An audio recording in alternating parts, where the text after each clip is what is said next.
Well, I'll say just a few words here. And first of all, I have some notes of appreciation. First of all, I want to thank the President of the United States, who sends his best to all the great leaders assembled here, because he's empowered us to find a diplomatic resolution to a host of issues that matter to the American people, but I think the world.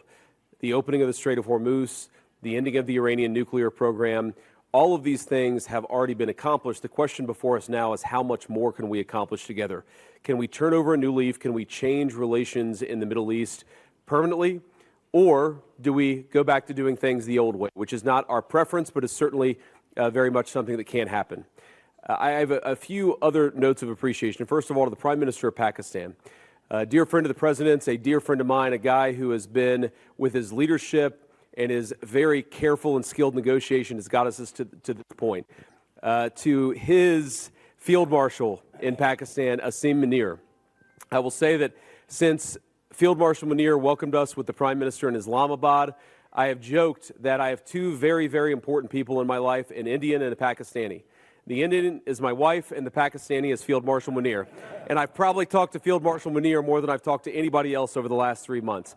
Would not be here without his statesmanship. He is, of course, a great military leader, but I think he's shown himself to be a great diplomat.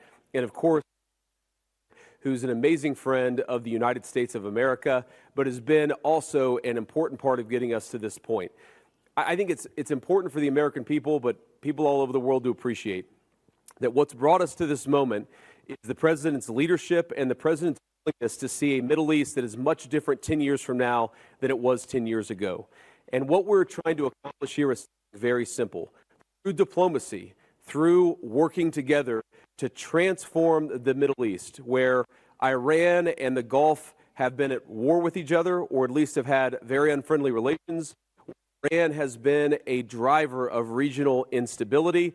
Now we see a future where everybody can work together to promote peace and prosperity for everyone. What we have already seen back home in the United States is lower gas prices. We've seen the free flow of oil and gas. We've seen peace. And now we're trying to build on that to see if we can build something even better and more sustainable for the future. This is a historic meeting. Never before, outside of Islamabad and here, so outside the last few months, never before has the Iranian and American leadership met at such a high level. What the President has asked us to do is turn over a new leaf, to transform our relationship with the people of Iran and to extend an outstretched hand that says to the people of Iran that if your leadership is willing to give up being a driver of regional instability, if they are willing to give up nuclear weapons ambitions for the long term, then the United States is willing to fundamentally transform our relationship with that country. That is certainly our goal. We've already made great progress over just the last few hours, and I expect that we'll make additional progress in the hours to come. Thank you all.